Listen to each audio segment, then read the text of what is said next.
2009 में भारत के सफल क्रिकेटर शिखर धवन की सगाई मेलबोर्न स्थित एक शौकिया किक बॉक्सर आयशा मुखर्जी से हो गई, जिन्होंने बाद में 2012 में शादी कर ली।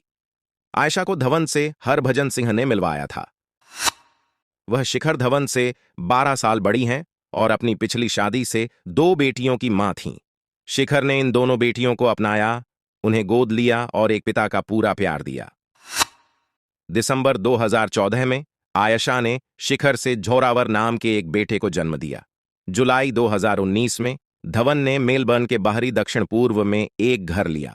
उससे पूर्व शिखर धवन 2015 से अपने परिवार के साथ क्लाइड नॉर्थ स्थित घर में रहते थे। अदालत ने शिखर को पत्नी द्वारा क्रूरता के आधार पर तलाक दे दिया।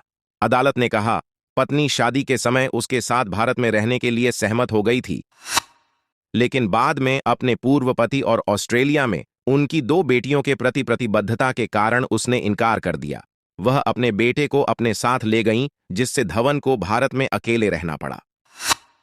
उन्होंने धवन की 3 ऑस्ट्रेलियाई संपत्तियों में से 99% के स्वामित्व की मांग की और साथ ही 2 अन्य के संयुक्त स्वामित्व की मांग की, जो सभी उन्होंने अपने पैसे से खरीदे थे।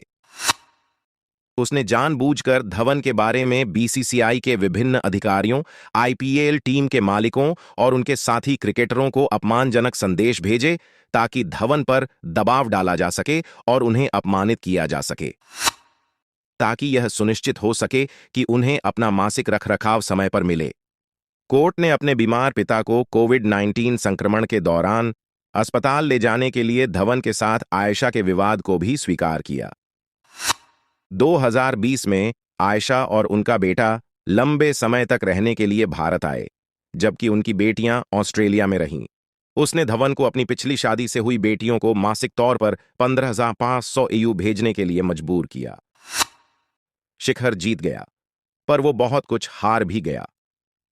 इस प्रकार की मानसिक प्रताड़ना के साथ 1.5 अरब की आबादी के देश के सपनों को साकार करने का प्रेशर भी था इस खिलाड़ी पर। उसे टीम से बाहर भी रहना पड़ा। इस बीच किसी ने यह नहीं जानना चाहा कि उसकी परफॉर्मेंस क्यों खराब हुई।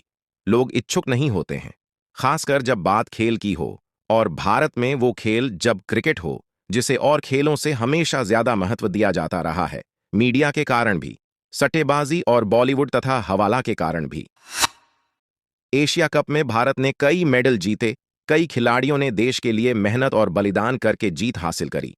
उनकी कहानियां भी महत्वपूर्ण हैं, पर उन्हें वो गालियां भी नहीं खानी पड़ती जनता से जो क्रिकेट के खिलाड़ियों को खानी पड़ती हैं।